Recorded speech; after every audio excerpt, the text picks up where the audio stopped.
E agora eu vou mostrar para vocês que são poucas variáveis que a gente precisa avaliar um pulverizador para que ele tenha uma qualidade de pulverização do ponto de vista de manutenção.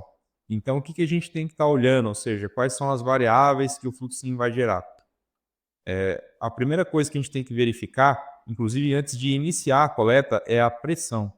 Como que está essa questão da pressão? Porque se eu tenho diferentes pressões, ou se eu acredito que estou jogando uma pressão e não está caindo, né, essa pressão não tá batendo, não é a pressão real, logo qualquer análise que eu vou fazer para comparar com um parâmetro de tabela de bico, ela vai estar errada. Por exemplo, se a minha ponta ela está, se eu coloquei que eu vou avaliar o pulverizador a 3 bar de pressão, e aí eu vou verificar e a minha ponta está chegando somente 2 bar de pressão, a 3 bar de pressão, uma ponta 0,2 ela é 800 ml por minuto.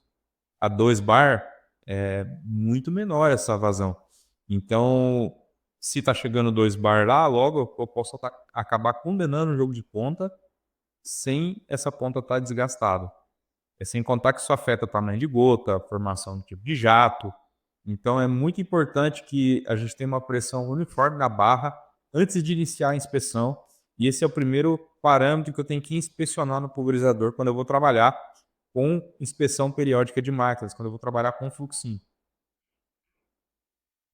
O outro parâmetro é a vazão. E por que eu preciso comparar a vazão?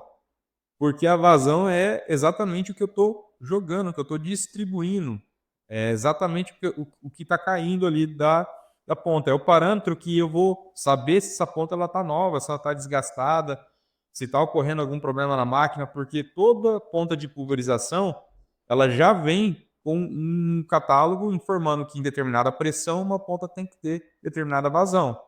Se essa vazão não está batendo, se eu não tenho essa vazão, automaticamente eu tenho algum problema. E aí eu tenho que verificar o que é que está causando esse problema. Se é a própria ponta que está ocasionando isso ou se é algum fator externo que está ocasionando esse tipo de problema. E por último, a taxa de aplicação. Então são esses 3 parâmetros.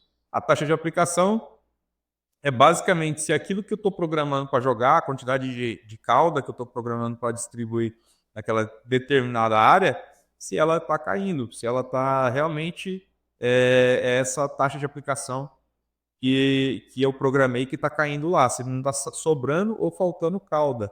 E quando está sobrando ou faltando cauda, está sobrando ou faltando produto. Então são basicamente essas 3 variáveis que a gente inspeciona no pulverizador quando a gente trabalha com o fluxinho. Tá? Tem outros parâmetros que são importantes, por exemplo, a altura de barra, mas o mais importante são essas 3 variáveis, e são essas variáveis que o fluxinho, que as métricas do fluxinho vão gerar para você poder descartar, condenar uma ponta, fazer algum tipo de manutenção, ou até mesmo aprovar uma máquina, dizer que essa máquina está em conformidade para pulverizar.